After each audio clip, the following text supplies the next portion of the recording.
Nationally renowned pollster and best-selling author Frank Luntz spoke to a Hilton Garden Inn crowd of 200 in Victorville, a $200-a-plate fundraiser that inadvertently kicked off the re-election campaign of San Bernardino County 1st District Supervisor Brad Mitzelfelt. Luntz demonstrated all the traits of a superb instructor, delivering his powerful political and economic observations while mingling throughout the crowd of white-collar conservatives, disdaining the podium, never reading from a scripted speech, far less a teleprompter. For those familiar with Luntz's frequent contributions to Fox News' Hannity program, the presentation revealed a side of Luntz not showcased in his trademark focus sessions. Large doses of Don Rickles and Dennis Miller delighted the audience, which was in the process of being chastised for being party to the Golden State's economic demise and for allowing the once conservative left coast to become a bastion for that politically, powered by the likes of Pelosi. Will California ever return to Reagan country?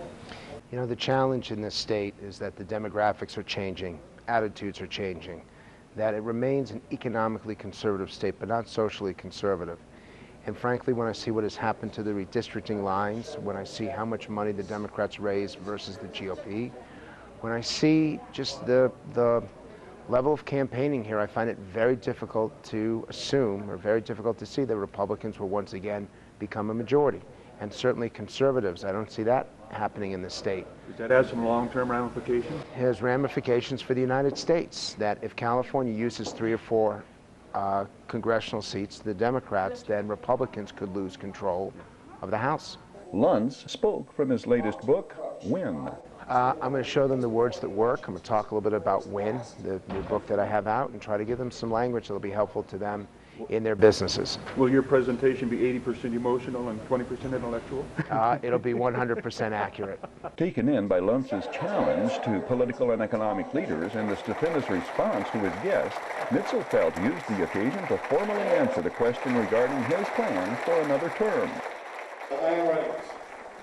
Thank you.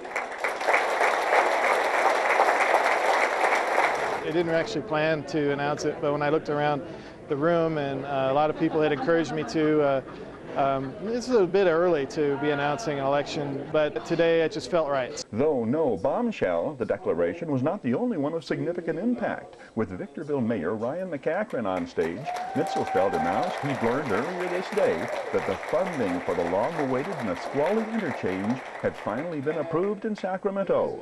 Mitzelfelt credited the youthful Victorville mayor for his lead in pursuing the procrastinated confirmation of state funding for the interchange.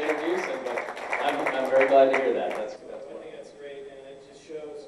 Having Frank Luntz here is a great honor for the Victor Valley. You know, the Victor Valley is it's a thriving area. It's a region to be reckoned with. And we had last year we had Karl Rove here, and he even mentioned it when he was on Fox News that he had been to Victorville, and he and Bill O'Reilly argued about who knew more about Victorville.